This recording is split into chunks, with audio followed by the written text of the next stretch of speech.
Mari kita berdoa. Sungguh ya Tuhan, kami hanya percaya kepada Kristus Yesus, karena Engkau-lah satu-satunya yang memiliki kuasa atas surga dan bumi. Dan Engkau pula yang menjadi juru selamat kami, menjadi gembala agung kami. Biarlah kiranya pada pagi hari ini ya Tuhan, Roh-Mu Kau curahkan atas kami semua, sehingga kami boleh mengerti, memahami, dan mengalami kebenaran firman-Mu itu. Sehingga firman-Mu itu bukan hanya menghiburkan kami, tapi juga mengubahkan kehidupan kami. Karena firman-Mu bukan hanya berkuasa memberkati kami, tapi juga mengubahkan kehidupan kami. Dalam nama Tuhan Yesus Kristus kami berdoa. Amin. Shalom jemaat Tuhan.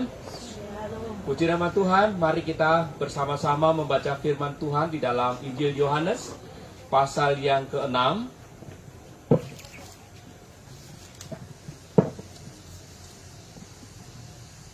Injil Yohanes pasal yang ke-6, ayat yang pertama sampai dengan ayat yang ke-15. Kita akan membaca secara silih berganti. Yesus memberi makan 5.000 orang. Jadi hari ini kita akan banyak membaca dan bagian-bagian Alkitab, karena akan ada paralel-paralel yang ada di sana. Yohanes pasal yang ke-6, ayat yang pertama sampai dengan ayat yang ke-15. Saya ayat yang pertama, jemaat sekalian ayat yang kedua, demikian seterusnya. Sesudah itu Yesus berangkat ke seberang danau Galilea, yaitu danau Tiberias. Orang-orang banyak berbondong-bondong mengikuti dia karena mereka melihat mujizat-mujizat penyembuhan yang diadakannya terhadap orang-orang sakit. Dan Yesus naik ke atas gunung dan duduk di situ dengan murid-muridnya. Dan pasca hari raya orang Yahudi sudah dekat. Ketika Yesus memandang sekelilingnya dan melihat bahwa orang banyak berbondong-bondong datang kepadanya, berkatalah ia kepada Filipus, "Di manakah kita akan membeli roti supaya mereka ini dapat makan?" Hal itu dikatakannya untuk mencobai dia, sebab ia sendiri tahu apa yang hendak dilakukannya. Jawab Filipus kepadanya, "Roti seharga 200 dinar tidak akan cukup untuk mereka ini, sekalipun masing-masing mendapat sepotong kecil saja." Seorang dari murid-muridnya, yaitu Andreas, saudara Simon Petrus, berkata kepadanya, "Di sini ada seorang anak yang mempunyai 5 roti jelai dan 2 ikan. Tetapi apakah artinya itu untuk orang sebanyak ini?" Kata Yesus, "Suruhlah orang-orang itu duduk." Adapun di tempat itu banyak rumput. Maka duduklah orang-orang itu, kira-kira 5.000 laki-laki banyaknya. Lalu Yesus mengambil roti itu, mengucap syukur dan membagi-bagikannya kepada mereka yang duduk di situ. Demikian juga dibuatnya dengan ikan-ikan itu sebanyak yang mereka kehendaki. Dan setelah mereka kenyang, ia berkata kepada murid-muridnya, "Kumpulkanlah potongan-potongan yang lebih supaya tidak ada yang terbuang." Maka mereka pun mengumpulkannya dan mengisi 12 bakul penuh dengan potongan-potongan dari kelima roti jelai yang lebih setelah orang makan. Ketika orang-orang itu melihat mujizat yang telah diadakannya, mereka berkata, "Dia ini adalah benar-benar nabi yang akan datang ke dalam dunia." Karena Yesus tahu bahwa mereka hendak datang dan hendak membawa dia dengan paksa untuk menjadikan dia raja, ia menyingkir pula ke gunung seorang diri. Demikian jauh pembacaan firman Tuhan, saudaraku. Berbahagialah setiap kita yang membaca, merenungkan, dan melakukan di dalam kehidupan kita setiap hari. Saudara-saudara, ketika saya membaca bagian ini dan bagian-bagian yang lain, saya langsung disadarkan kepada satu kebenaran. Hari ini kita akan belajar 3 kebenaran penting. Kebenaran yang pertama, saudara-saudara, ada beragam motivasi orang ketika dia mengikut atau mencari Tuhan. Jadi ada beragam motivasi orang ketika datang dan mengikut atau mencari Tuhan. Maksudnya adalah setiap orang memiliki kondisi internal tertentu yang membuat dia pergi mencari Yesus. Itu yang dimaksud dengan motivasi. Setiap orang adanya keinginan tertentu, ada dinamika batin tertentu yang mendorong orang itu akhirnya pergi untuk mencari Yesus. Nah, kalau saudara-saudara, kalau kita melihat di ayat yang kedua ini, kita menemukan satu fenomena. Fenomenanya apa? Perhatikan di ayat yang kedua, dikatakan di sana, penulis Yohanes ini membuat satu deskripsi yang sangat bagus. Disebutkan di sana, orang banyak berbondong-bondong mengikut Yesus. Saudara-saudara, di sini kita bisa melihat kata berbondong-bondong. Orang banyak masih disertai lagi berbondong-bondong. Jadi itu satu pergerakan massa yang sangat-sangat masif. Suatu pergerakan massa yang sangat luar biasa pada waktu itu, yaitu mereka berbondong-bondong. Di sana katakan apa? Mengikut Yesus. Pertanyaannya, mengapa mereka berbondong-bondong mengikut Yesus? Ayat 2 memberi jawabannya. Jawabannya adalah karena apa di sana? Mereka melihat mujizat-mujizat penyembuhan yang diadakannya terhadap orang-orang sakit. Jadi alasannya mereka mengikut Yesus. Alasan orang banyak ini berbondong-bondong mengikut Yesus. Karena apa? Karena mereka telah melihat apa yang sudah Yesus kerjakan. Apa itu? Membuat mujizat.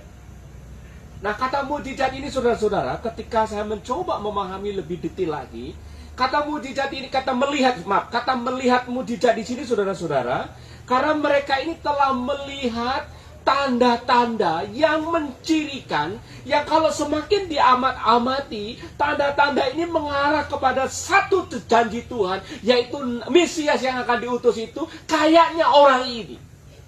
Jadi kata melihat mujizat itu, mereka itu pada waktu mengikut itu alasannya, karena setelah aku amati apa yang sudah dilakukan, karena setelah aku teliti, karena setelah aku analisa, kok kayaknya Yesus ini seperti Nabi atau Juru Selamat atau Mesias yang dijanjikan oleh Tuhan bertahun-tahun lamanya itu.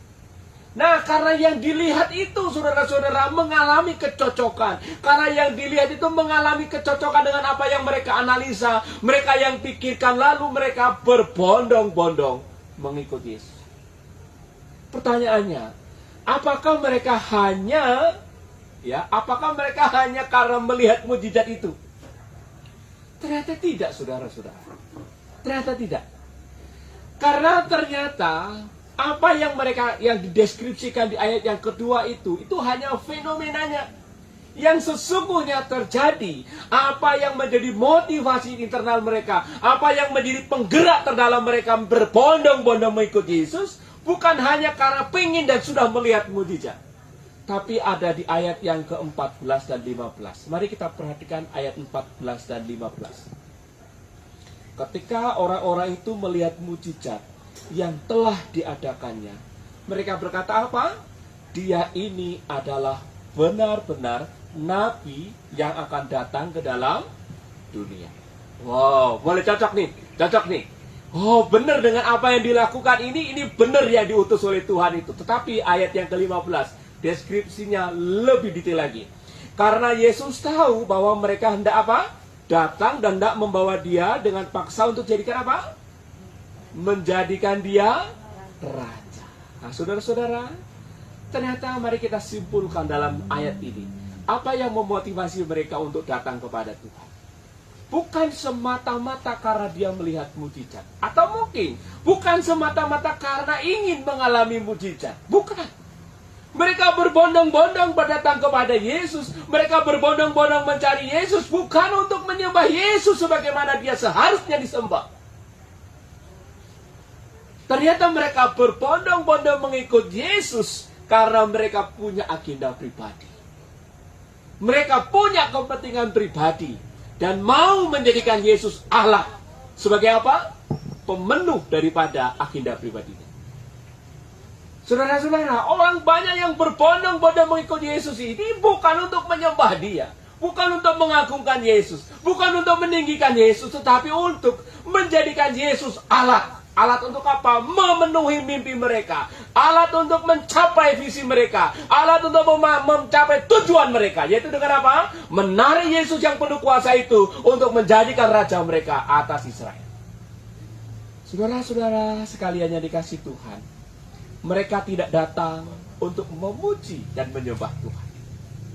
Mereka tidak datang untuk mengagungkan Yesus Kristus sebagaimana seharusnya. Mereka datang dengan tujuan utama memakai Yesus sebagai alat untuk mencapai tujuan dan ambisi pribadi. Ayat 2 ini kemudian membawa saya kepada satu permenungan begini, saudara-saudara. Sebagai hamba Tuhan, siapa sih yang gak senang kalau ada banyak anak-anak Tuhan beribadah? Ya kan? Pastilah senang. Apalagi kalau tempat-tempat ibadah itu rasanya penuh, banyak orang datang beribadah. Senang gak? Aduh, rasanya itu senang sekali. Tapi saya mencoba bertanya, seperti pertanyaan yang saya diajukan dalam teks kita hari ini. Benarkah mereka itu datang berbondong-bondong ke gereja? Datang berbondong-bondong beribadah. Datang benar berkata, Yesusku dahsyat, Yesusku perkasa, Allahku hebat. Itu benar-benar untuk memuliakan Tuhan, menyembah Tuhan. Ataukah untuk memenuhi ambisi pribadi? Saudara-saudara, kalau pertanyaan yang sama diajukan kepada jemaat Kairos, apakah jawaban kita? Apakah kita menyembah Tuhan karena memang Dia adalah satu pribadi, karena kita sadar Dia adalah Tuhan yang layak dipuji dan disembah, yang layak mendapatkan seluruh pengabdian penuh dari hidup saya, apapun yang terjadi dengan diri saya, apapun yang dikerjakan dalam kehidupan saya, Dia adalah Tuhan yang layak disembah, yang layak dipuji apapun kondisinya. Ataukah kita lebih melihat Tuhan itu sebagai alat ajaib untuk memenuhi kebutuhan kita? Teks kita hari ini di ayat yang kedua mengajak kita untuk merenungkan bagian ini, mengoreksi hati kita. Apakah hati kita selama ini, apalagi dengan kondisi yang sulit ini, apakah kita benar-benar berserah kepada Tuhan? Ataukah kita menjadikan Tuhan itu sebagai alat untuk mengeluarkan kita dari kesulitan yang ada? Mengerti maksud saya? Jadi karena kita punya Tuhan yang dahsyat, lalu kita berdoa, Tuhan tolong aku, lepaskanlah aku dari masalah ini, lepaskanlah aku dari kesulitan ini, lepaskanlah aku dari penderitaan, lepaskanlah aku dari pandemik ini. Ataukah kita menyembah Tuhan, Tuhan apapun yang Kau izinkan terjadi, Engkau adalah Tuhan yang layak aku disembah. Aku dalam pandemi kah, aku dalam masalah kah, apapun yang terjadi, aku tidak akan pernah berhenti menyembah dan mengabdi kepadamu, karena Engkau adalah Tuhan dan Raja atas hidupku selama-lamanya. Manakah yang akan menjadi pilihan kita hari ini, saudara? Saya berdoa setiap kita memiliki hati yang tulus, hati yang murni menyembah kepada Tuhan. Apapun yang Tuhan kerjakan dalam kehidupan kita, apapun yang Tuhan izinkan dalam kehidupan kita, biarlah kiranya soli Deo gloria. Segala kemuliaan hanya bagi Tuhan, apapun yang terjadi dalam kehidupan kita. Amin. Mari saudara-saudara, kita terus perdalam lagi. Karena apa? Ada kabar baik. Kabar baiknya apa, saudara? Kabar baiknya begini. Meskipun mereka datang, orang banyak itu berbondong-bondong datang kepada Yesus, bukan untuk menyembah Yesus.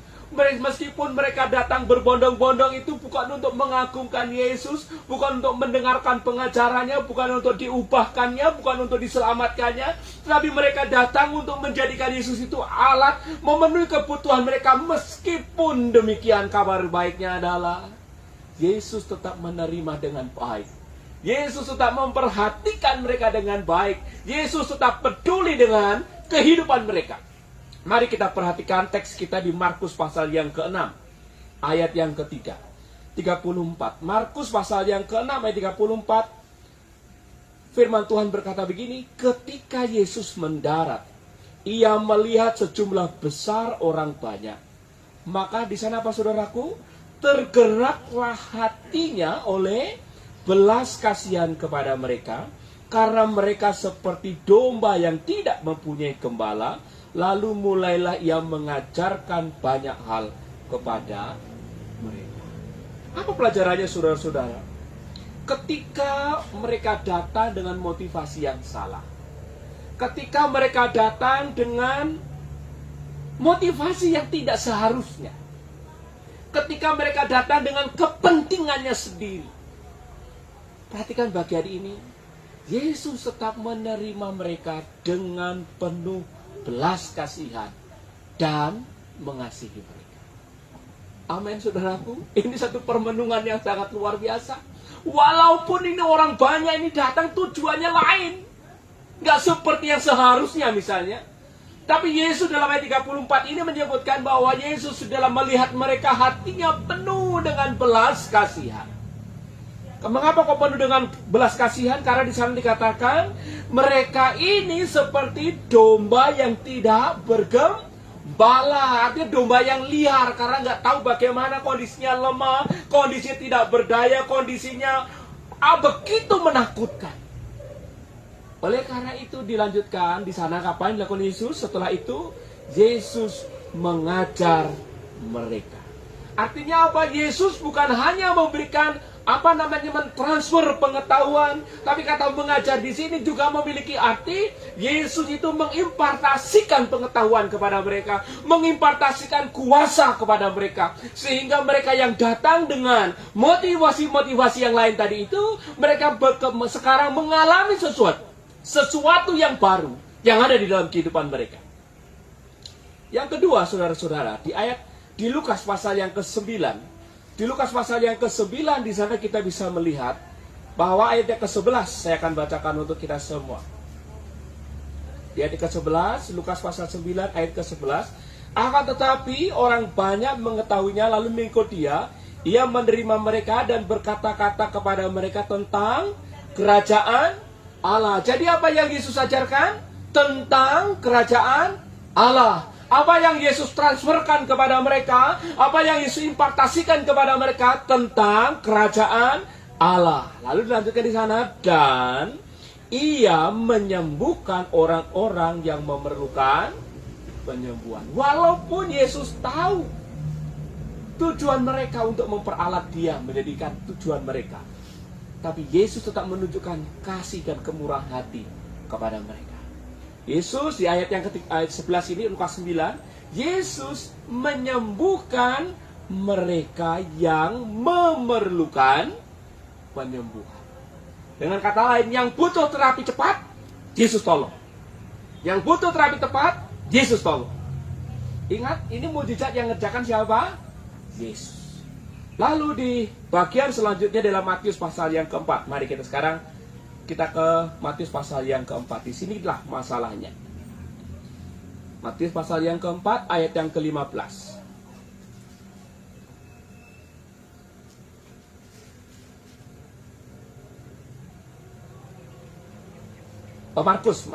Markus pasal yang keempat.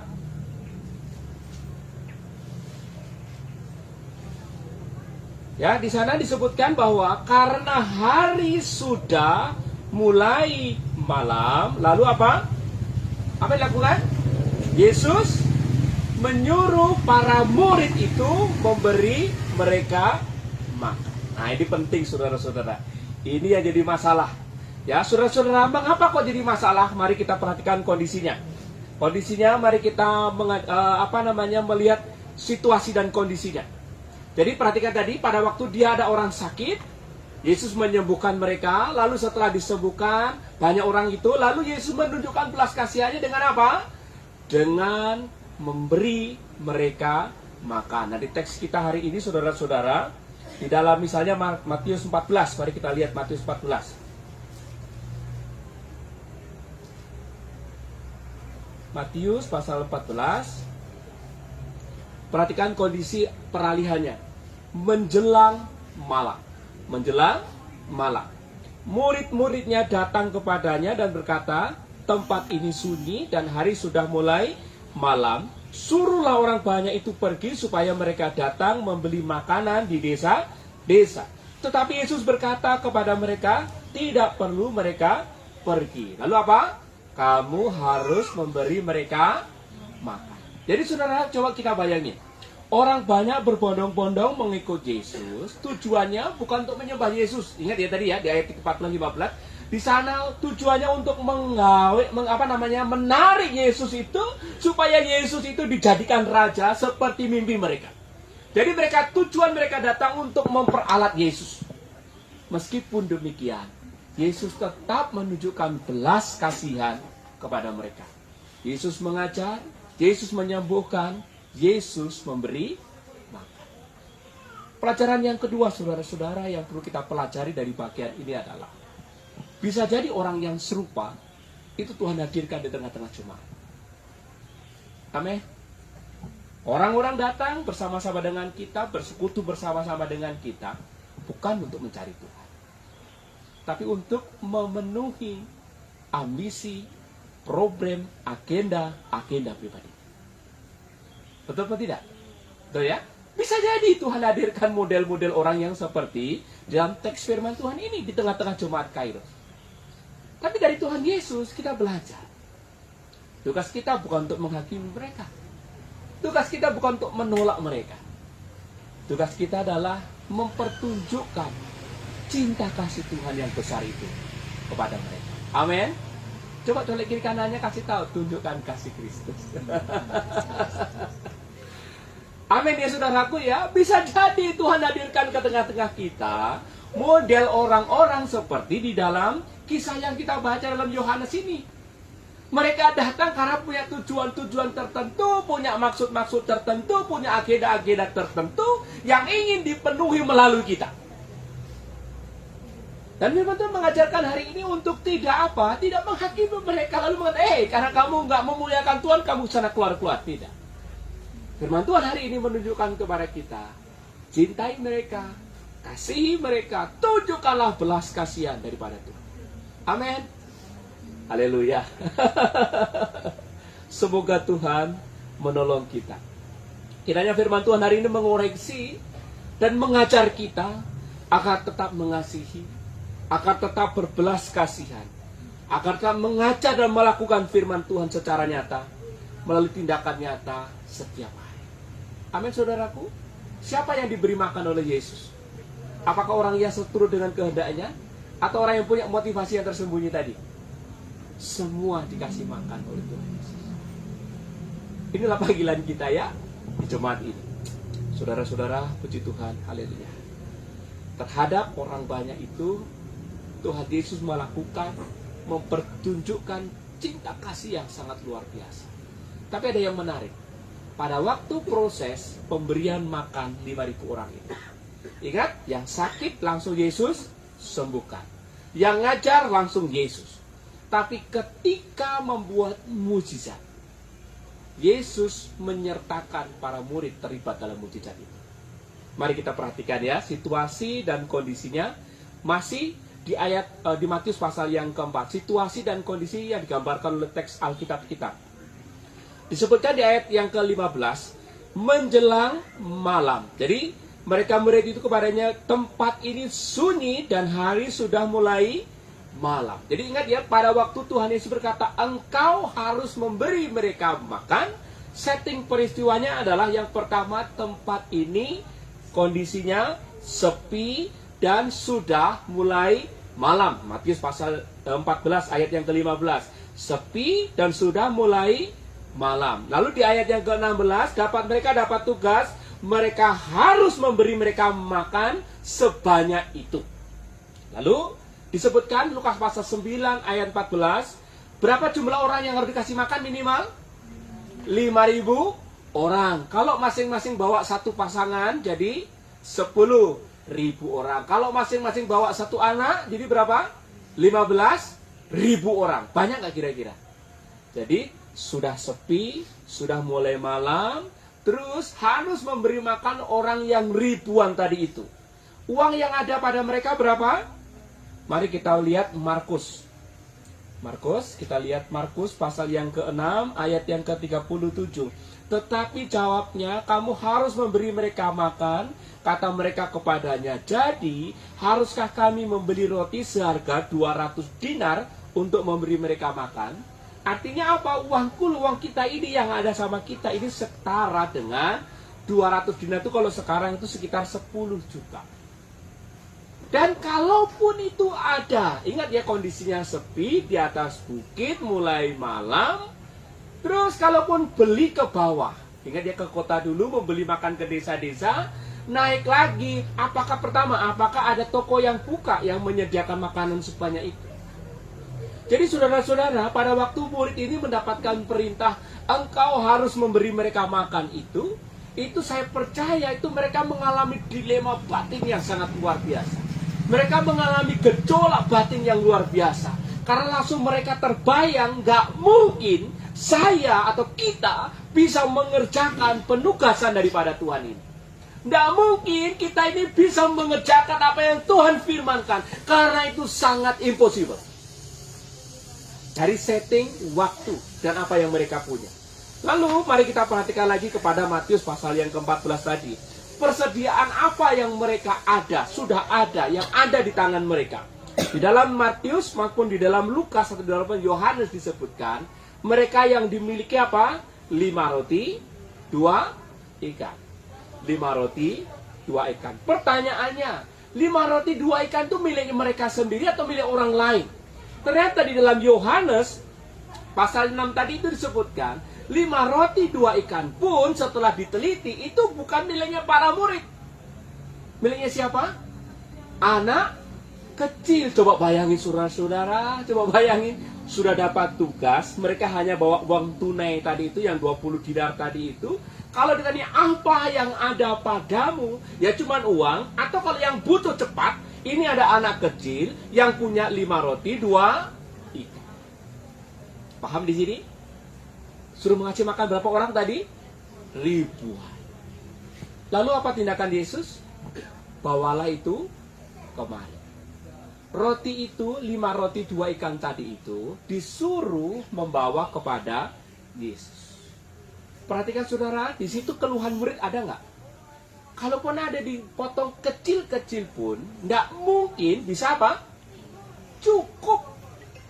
Tapi walaupun sudah mereka jelasin kayak begitu, Yesus mengatakan bawalah kemari. Para murid ini menyerahkan 5 roti 2 ikan itu kepada Yesus. Itu dalam Matius 14 ayat 18. Lalu apa dilakukan oleh Yesus?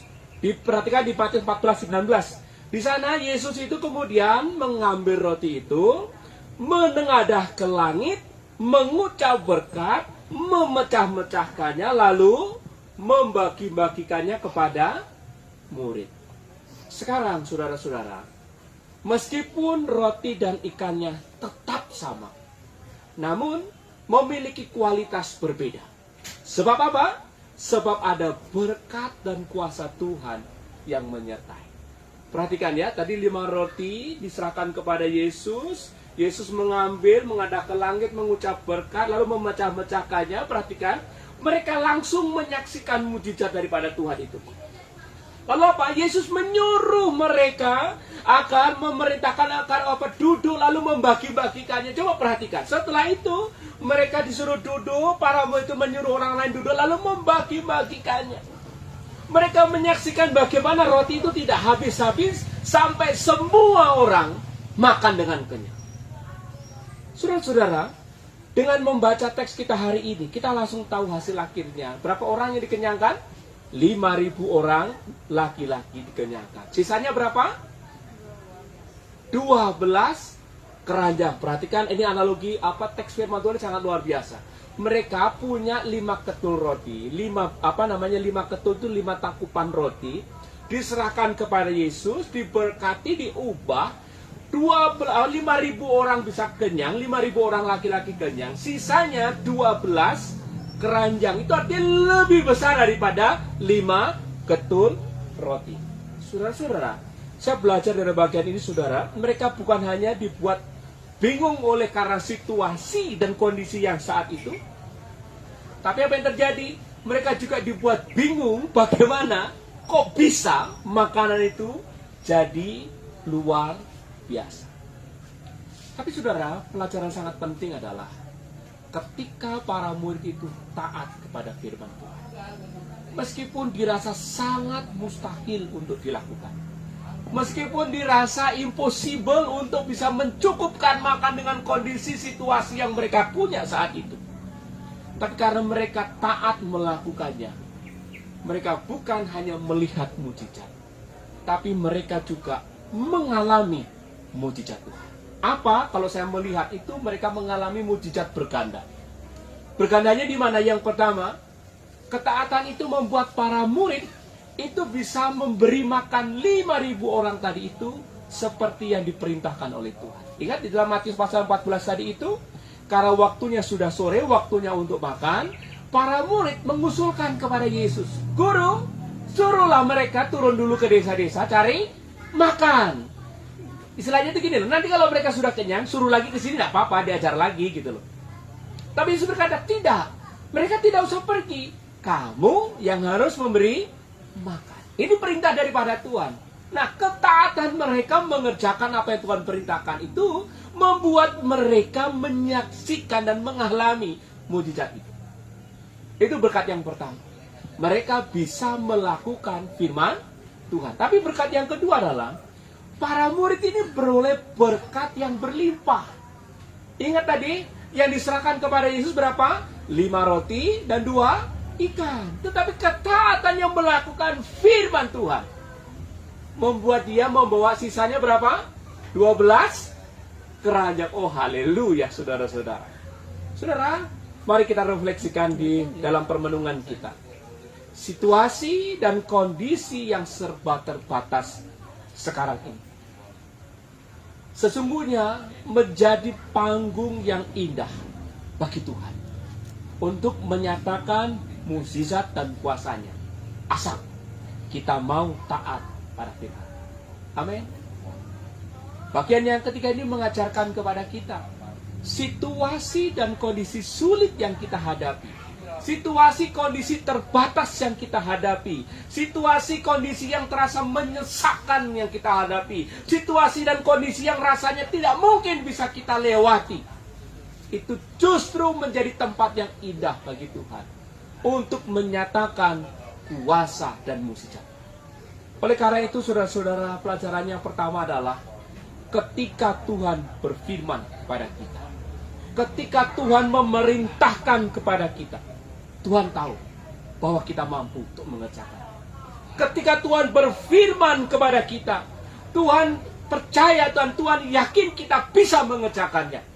Meskipun dari sisi kita merasa ada banyak keterbatasan, kita merasa mustahil untuk dikerjakan. Akan tetapi, ketika kita mau bergerak melangkah sesuai dengan firman Tuhan, kita akan mengalami mujizat besar terjadi. Contoh yang pertama, Gideon. Gideon itu dalam penggambaran di dalam Hakim-Hakim pasal yang ke-6, dia digambarkan sebagai seorang anak papa, anak laki-laki yang disimpan di pemerasan anggur. Tidak boleh tampil di publik karena dia masih imut-imut. Tapi Tuhan secara khusus datang kepada dia dan berkata, "Hei, engkau pahlawannya gagah berani." Dan singkat cerita, Gideon itu dipilih oleh Tuhan untuk menyelamatkan bangsa Israel yang telah jatuh dalam dosa itu untuk bebas dari tentara Midian. Di kitab Hakim-Hakim disebutkan tentara Midian itu jumlahnya itu seperti belalang banyak.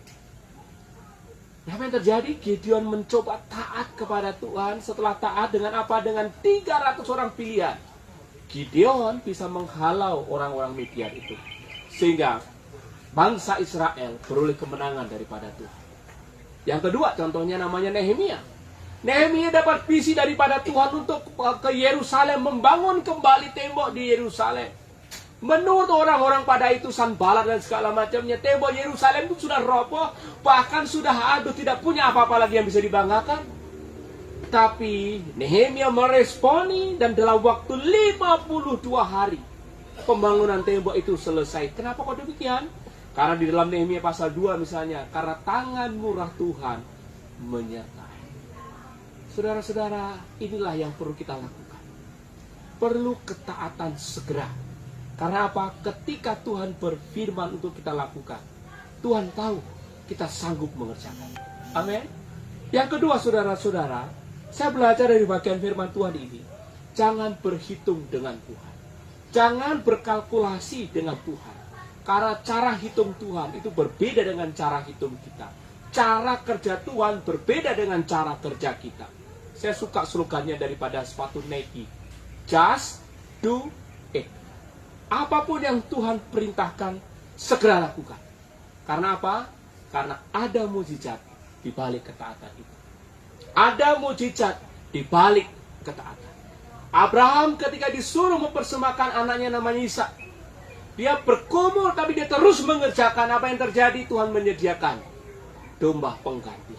Kemudian janda di Sarfat, saudara-saudara, kalau kita membaca di 1 Raja-Raja pasal yang ke-17, di sana janda di Sarfat ini sudah mengalami kekeringan, sudah mengalami kelaparan, dan diceritakan di sana, aku habis ini masak, ini roti terakhir, habis itu kita mati. Tetapi Nabi Elia berkata apa? Buatlah dulu untuk aku. Nanti setelah kau buat aku akan dikenyangkan sampai masa hujan itu akan datang. Janda itu taat. Apa yang terjadi? Janda di Sarfat itu menikmati tepung dan minyak yang tidak pernah habis. Kapan itu terjadi? Karena ketaatannya kepada firman Tuhan. Masih ingat khotbah di beberapa minggu yang lalu tentang seorang perempuan yang menjamah jubah Yesus? Disebutkan di sana ada satu peristiwa, kepala rumah ibadah itu sementara jalan menuju ke rumahnya tadi itu, terjadi kabar bahwa anaknya sudah meninggal. Gak usah lagi kau mempeributkan guru, gak usah lagi kau membebani guru. Lalu Yesus berkata apa? Jangan takut, percaya saja. Apa yang terjadi? Ketika mereka percaya, mereka mengalami mujizat daripada Tuhan. Saudaraku, kiranya firman Tuhan hari ini menguatkan dan menghibur kita sekalian. Bisa jadi jalan hidup yang kita hadapi sekarang ini seperti jalan hidup yang dihadapi oleh para murid. Tidak mungkin kita bisa melewati. Tidak mungkin kayaknya kita bisa menyelesaikan. Tidak mungkin rasanya kita bisa menghadapi. Karena terlalu mustahil untuk kita bisa melewatinya. Tapi percayalah, bersama Yesus kita dapat mengerjakannya. Amin. Mari kita berdoa.